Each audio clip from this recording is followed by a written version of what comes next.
Hello and welcome to another Quick Thoughts video all about the Xbox Series X and S price and reveal. I'm Darby Hallman. I'm Jeff Mayo. And Jeff, in the year that just continues to be weird, we are like part of the way into September. We just now finally got the price and reveal and release date for one of the consoles, and we got it at like 4 a.m. based off of a Twitter leak, basically.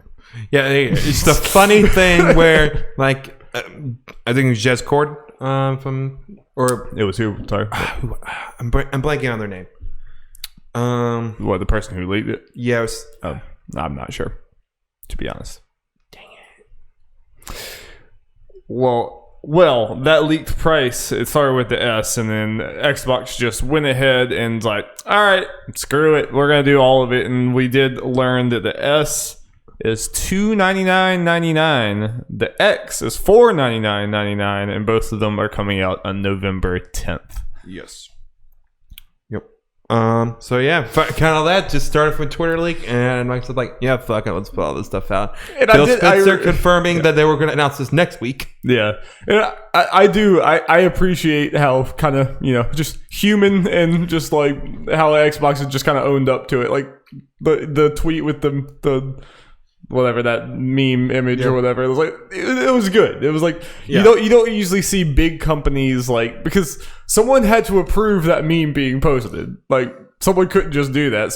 They had to go through the chain of command and be like, hey, are we just gonna do this? Can we just do this? And Phil or someone's like, all right, fuck it, just go. Just like, I like memes, carry on.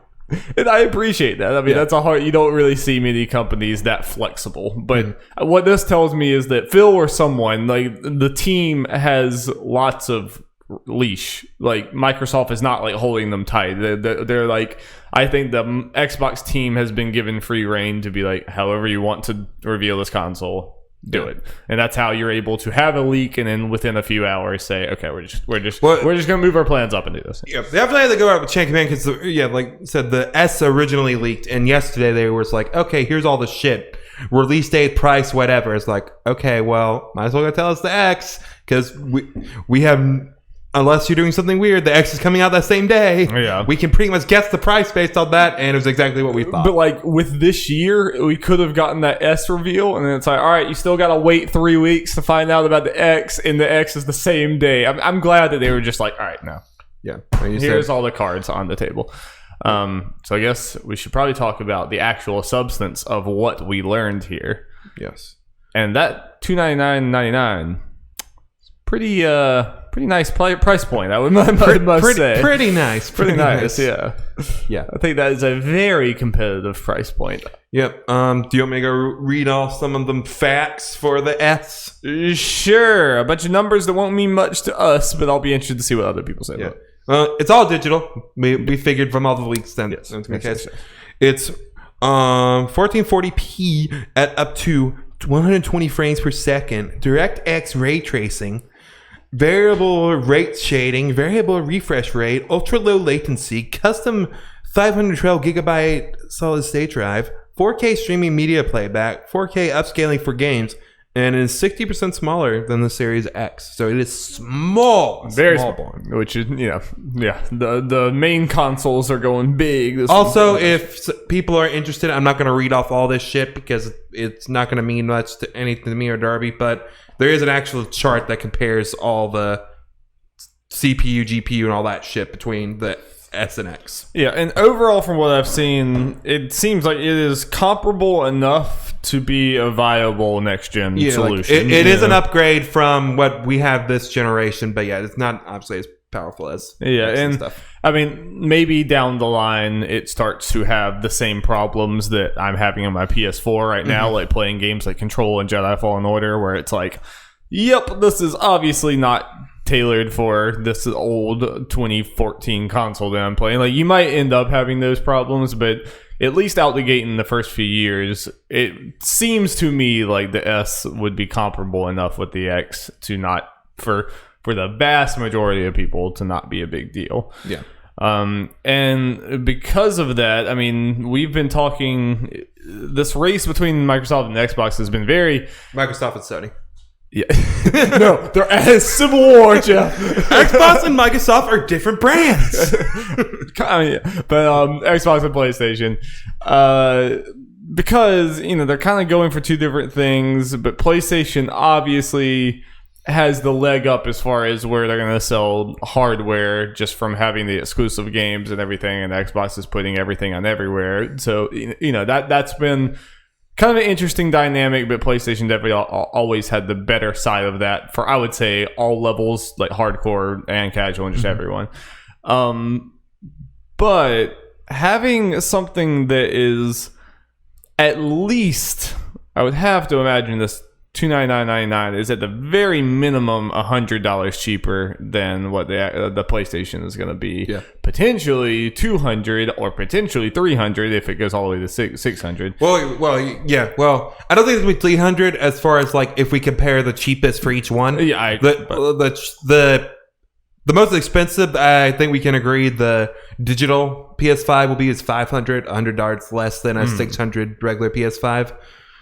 And yeah, I can't imagine they might surprise us, but I can't imagine the digital PS5 is going to be cheaper than $400.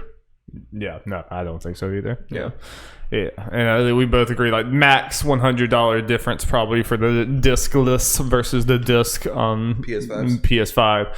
So it does. I mean, while I still do believe Sony's just established nature in the games market from having so many exclusive deals and just having the player base. I mean, there are a lot of gamers out there that don't, like, Xbox is just not even on their radar because they have a PS4 because all their friends have PS4 is like one of the best selling consoles of all time.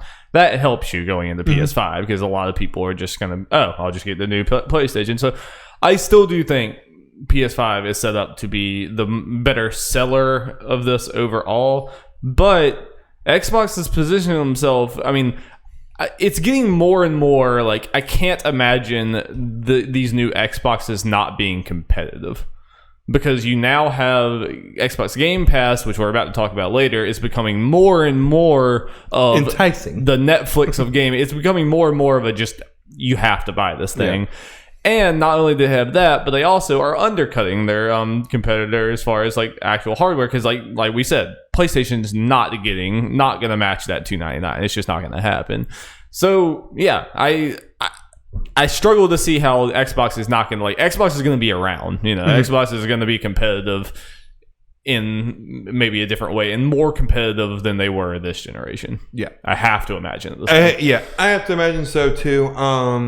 Especially with those price points, and the main thing will be is why it will potentially, because at the $299 price point, for what I've seen from people in our circle, is people are more likely to get an Xbox now is as a Game Pass machine because of the cheapness, or we keep on talking about the families and the moms going to Walmart this holiday season, looking at these console prices and seeing, oh, that one's cheap, and then there's some kind of marketing for Xbox Game Pass where it's like 100 games in this subscription service. Like, oh, okay, that's great for Johnny. Yeah, I mean, you can. All they have to do is with. I don't think we've said yet in here, but the whole EA Play thing, especially with that, all you have to do is have this cheaper box. And if you get the subscription service, little Johnny can play FIFA and Madden and Star Wars and all kinds of things like that, as well as any other number of things you want to post on the box for Game Pass games. I mean, it's something that there is something to be said, even though obviously they're older games, but there's something to be said that you could buy when you're talking about day one buying your Xbox and day one buying your PlayStation. When you day one buy your PlayStation, you get Miles Morales, a few other things would do whatever. But day one buying your Xbox, if you also get Game Pass, you have hundreds of games. Or maybe not hundreds, but you have a lot of games. Yeah. Well, speaking of that, EA Play, let's just talk about that real quick. They announced that Xbox Game Pass Ultimate and Xbox Game Pass PC members get EA Play for no additional cost starting this holiday. People don't know what that is. That is EA's subscription service they've had that I guess not doing great, where you get a back catalog just being able to play and download or whatever, and 10 hours free trial for their new games. So with this one, you will not get like the new Madden and FIFA and that kind of stuff day one. You'll get a 10-hour trial, which is not nothing, but you won't get that one because it's an EA Play Pro that you can get to get all that shit. Yeah, that's a bigger subscription. But with this, you do get EA's back catalog, like just the full thing that they all the games they have on that service with Game Pass for PC and the Ultimate version. And they do say like for Ultimate that does count the console Game Pass, so you'll be able to do this on consoles as well, right? Which is also big. Yeah, it's big. I mean, even playing the last Madden or something. I mean, me and you were just talking about this morning. I mean, I mentioned that I pretty much get a Madden every like 5 years or something like that because the Madden is just very small changes per entry. So I'm like, I'm not going to spend the money to get all of these. I'll just get them every now and then. But it's like, yeah, if I just have Game Pass and on PC, I just get the last year's Madden just on Game Pass and be like, okay, sweet. I'll just do that, I guess. Well, and also something that I think is big for like, I'll say more so you on this, the like Star Wars Squadron game that's coming out. Absolutely. We won't be able to get that fully game day one, but we can do that 10-hour trial and just see how it is. Yeah, we won't do the VR, which is something I'm interested in, but we can just see generally how it plays. No, I would get to test that game out when I was never going to subscribe to EA Play alone. Like that was never going to happen, but tying it to Game Pass, and I think this is exciting because I think this is showing Xbox Game Pass becoming more of a like established thing in the gaming industry that EA feels confident enough to tie themselves onto that ship. And that's the type of thing that like EA Play never would have subscribed to on my own, but as part of Game Pass, it just gets added on to what's already this great value. You just keep adding bricks on top of it. And I do think you're going to start seeing other companies say, hey, they're having a lot of success over there. We want to include, like, even might start having like Ubisoft commit. Oh, let's say, do they have Uplay or some shit? I don't know exactly how that works. Could do that, or just even companies could just commit to, you can play our games 5 months later on Game Pass or something, something like that. Like I think that's going to start growing more and more. And I think the closest analogy is like Netflix and Hulu. I mean, I really do think this is a pretty crucial step in that becoming that full reality. You get one of the biggest developers now. Like, that's just something that will now. Well, also, I think what's potentially is also big for Xbox that I didn't really think until now is that gets EA more in Microsoft's marketing thing. Like, Xbox will probably be marketing EA, all of EA shit now. Probably, like have the rights to that stuff. So, like, whenever an EA game's announced on their stage or talked on their stage, like, and you can play this game on Game Pass.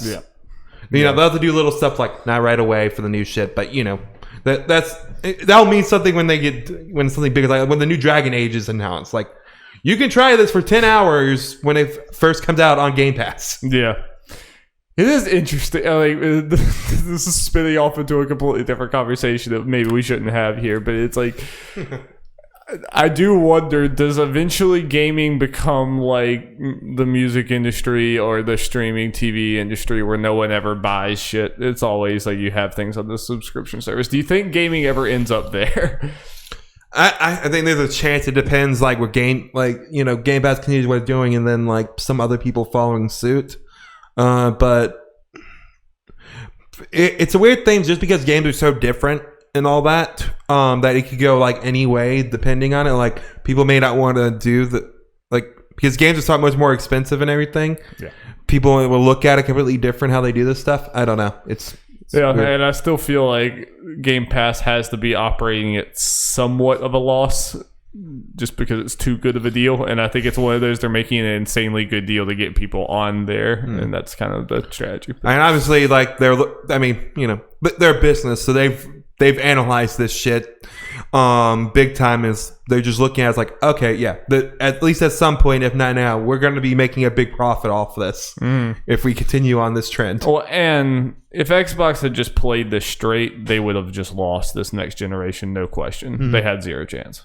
I mean, if they had just been like, there's a traditional console, no service like this, we're just going to go off the back of whatever exclusives we have, this would have probably been even worse than the Xbox One generation. It's just Xbox would have faded into obscurity. But now, like I said, I think there's a 0% chance of that happening. I think Xbox is here to stay for sure on the back of everything that happened here. Yeah. Pretty big news. Yeah. I mean, the console thing was big enough, but then you add on again the EA Play thing, which is a megaton in its own right. It's like, I'm very curious if this is the only thing, because a little bit ago, and I think I mentioned this to you, like Jeff Grubb and I think Daniel Mana stuff kept on hinting at, there's a big Game Pass announcement. It's not like a singular game. That might have been it. Yeah. I'd have to imagine this is it. Like this is huge. Oh yeah, very very big. Even if me and you are not going to use this all that much or whatever, I mean, the grand scheme of things, EA holds so many big licenses. I'm very curious. Like I know this is something that people have definitely talked about. Probably thought about it and wonder how it works with the 10-hour thing. What if the game's less than 10 hours? Yeah, I'm sure there's some sliding scale. I'm sure there's something up with it. I'm sure they've thought about this. I'm blanking on the names, but there's Unravel. You could probably be. Well, Unravel. I looked at a list. It is on there. Yeah, you could absolutely be that in 10 hours. I guess this is for the 10-hour thing. But I'm curious how like what's it called? The EA Arts or whatever. Yeah. Should those games count? Because those are probably shorter ones. But I'm happy either way. We can try those out beforehand. Yeah. Yeah. I mean, that is big because EA does have those games that, like Joseph Fares is whenever. Yeah, and whatever that other interesting, like, Tim Burton looking one is called. Yeah. That I'm interested in at least. For sure. And just the fact that, like, if you get this Game Pass service, that means that maybe not at launch, but you'll be able to play any future Star Wars game. That's enough for a lot of people, I'm sure. Yeah. Man. A shame for you is, I don't know if Jedi Fallen Order is already on there. You could have played that on your PC. Yeah. At the time that I played that, I didn't even know I was getting the PC, so... Yeah. Well, that's a thing to think about now for any future ones, and you can try them out. Like, Jedi Fallen Order 2, you can just try that, no additional cost on your PC. Mm-hmm. Yeah. And... yeah, I'm sure it would run fine on the PC. Yeah. One final thing we can talk about with all this stuff to kind of add on to this the Xbox might move this holiday season and beyond. They have both consoles will join the Xbox All Access program, which is a subscription service that gets you a console and an Xbox Game Pass Ultimate membership. With Series X coming in at $34.99 a month and Series S at $24.99 a month. Mm-hmm. And I saw for the Game Pass Ultimate thing, it is a 2-year membership. Like, you just get a card for a 2-year membership, and if you already have it, I think it just adds on to your current membership, which it's a lot. Like, I see that, it's like, they want you in. They want you in for the long run. Yeah. Like, depending on like, is that worth it for me because my thing's ending soon? Yeah. Legitimately, because for paying off a console, I don't think those prices aren't bad. Definitely not bad for this, especially with Game Pass Ultimate, because you're paying, the $24, $35 monthly fee. And then at the end, you keep the console and you have Game Pass, so you get all the games as well. So you just pay these to pretty much...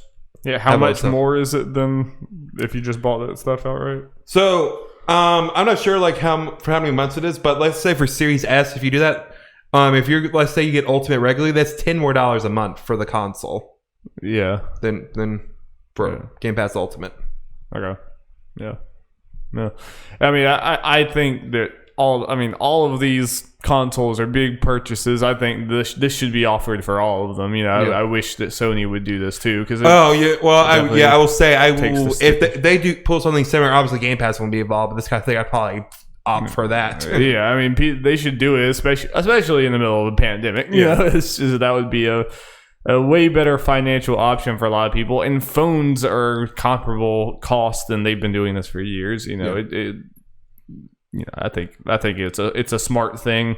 I think it's good for people, but it's also smart for businesses. You take the sticker shock off, and a lot of people will do that. Even if they end up paying more, they'll do it just because the $35 a month sounds better than the. Yeah.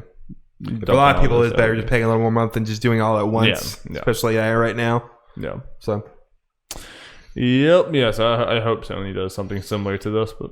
It is just kind of interesting. Again, it's in our little gaming circle, but like people kind of feel like turning around on like the new generation of Xbox. Just like it seems like in 2 days, just feeling a little better at least console, like potentially getting it. I mean, well, obviously there's zero chance of me getting the console because I have a PC. I basically already have the console, basically in the sense of what again, as we said a million times, they're okay with that. Yeah, no, that has been communicated.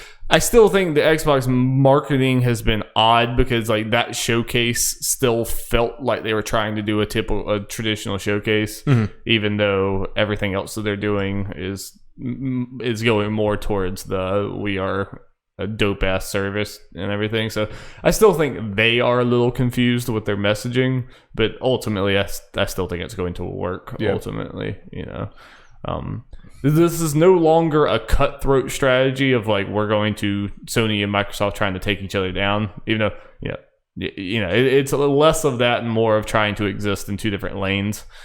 But I mean, you can see that Sony is like putting all their money into getting as many exclusives as possible to make sure you buy their console, whereas Xbox is putting all their money into building up this service and everything. It's definitely, you can tell this one's on top and trying to stay on top, and this one's trying to maneuver and carve a new path for themselves. And it's Sony's is a lot more frustrating of a strategy just looking at it, but it is going to work because me and you are going to buy said console. So, I don't know, it's interesting. But I'll throw this out there.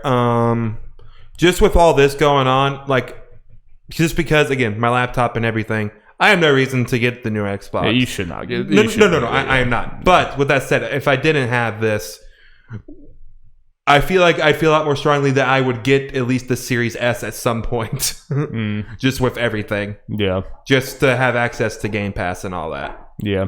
I think I would always go for a PC over it, but I guess if I was just PC was not going to be something that happened. Like, I get why other people are interested in it. Yeah, I'm just saying, Yeah. Because, if I didn't already have this, even getting a laptop would be a lot more expensive then. Yeah, for sure. Faux show. Yep. Well, I guess we end this with, I think we can agree, the pre-orders start the 22nd. We should know PS5 information by then. That was goddamn hope. Like, I think that this pretty much gives Sony a timetable. Like, they need to announce this. I hope they don't wait until, like, the end there, But they probably want to let the Xbox hype cycle die out some, maybe. I don't know. Well, if they wanted to do a quick reaction, they already said no PS5 information this week, only VR. Did they say that? They announced that they were going to do a VR kind of week where they're going to like do an announcement a day, and they have a big sale on the PSN. And they said specifically in the blog post, no PS5 news this week. I mean, they could change their mind, obviously, because I mean, it's probably smart at this point, marketing-wise, because I don't think Sony is going to have good news. If anything, they're going to have meeting that 500 price point or whatever. Like you said, let it kind of die down, let everyone get off the high, and then people will be more accepting to it's at least would make less of a splash if you didn't have them. If they announced it now, then it's all going to be about comparing them. Whereas if you announce it in a few weeks, it's still going to be about comparing them, but probably especially in our circles, but less of a it'll probably get less headlines.